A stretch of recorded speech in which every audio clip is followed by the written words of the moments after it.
నిద్ర లేచింది మొదలు చంద్రబాబుపై లేనిపోని ఆరోపణలు చేసే జగన్మోహన్ రెడ్డి గత ఎన్నికల్లో వైసీపీ ఓడిపోయాక తనలోని షేడ్స్ అన్ని చూపించేస్తున్నారు. నోరు తెరిస్తే అబద్దాలు చెప్పే జగన్ ఇప్పుడు ఆ అబద్దాలతోనే ప్రభుత్వంపై బురద జల్లుతున్నారు. తాజాగా వైసీపీ నేతలను గడప గడపకు వెళ్లమని పురమాయిస్తున్నారట. వైసీపీ ప్రభుత్వం అధికారంలో ఉన్నప్పుడు జగన్మోహన్ రెడ్డి కేవలం బటన్ నొక్కటమే అలవాటుగా పెట్టుకోగా అప్పటి మంత్రులు, ఎమ్మెల్యేలు, ఎమ్మెల్సీలు, నేతలు గడప గడపకి వెళ్లి డబ్బా కొట్టేవారు. అయితే జగన్ ఎంత మొత్తుకున్నా గడప గడపకు వెళ్లటానికి ఇష్టపడేవారు కాదు. ప్రజల వద్దకు వెళ్లకపోతే జగన్ టికెట్స్ ఇవ్వనని బెదిరించేవాడు.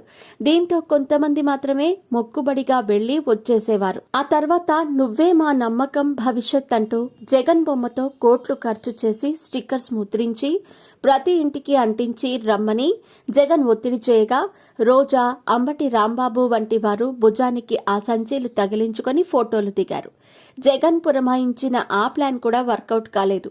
అయిష్టంగానే వైసీపీ నేతలు ఇవన్నీ చేసినా చివరికి జగన్ చాలా మందికి టికెట్స్ ఇవ్వకుండా హ్యాండ్ ఇచ్చి నియోజకవర్గాలు మార్చేసి ముప్పు తిప్పలు పెట్టారు.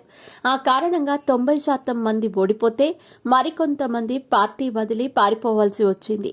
కానీ పాస్పోర్ట్ చేతికి రాకపోవడంతో లండన్ వెళ్లలేక ఇప్పుడిప్పుడే ప్రజల మధ్యకు వస్తున్న జగన్ నియోజకవర్గాల ఇన్ఛార్జీలు, మాజీ మంత్రులు, మాజీ ఎమ్మెల్యేలను తాడేపల్లి ప్యాలెస్కి పిలిపించుకొని ప్రజల మధ్యకు వెళ్లాలని ఆదేశిస్తున్నారట.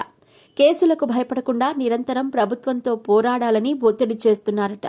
వైసీపీ అధికారంలో ఉన్నప్పుడే ప్రజల మధ్యకు వెళ్లేందుకు ఇష్టపడని నేతలు ఎన్నికల్లో జేబులు, బ్యాంకులు అన్నీ ఖాళీ చేసుకుని ఓడిపోయిన తర్వాత వెళ్లమంటే వెళతారా అని ప్రజలు ప్రశ్నిస్తున్నారు.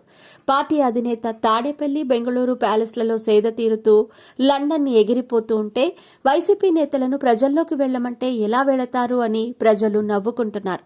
ఇదివరకు టికెట్స్ కోసం ఆశతో వెళ్లక తప్పేది కాదు. వెళ్లినా ఫలితం లేకుండా పోయింది. కానీ ఇప్పుడు ఏ ఆశతో వెళతారు?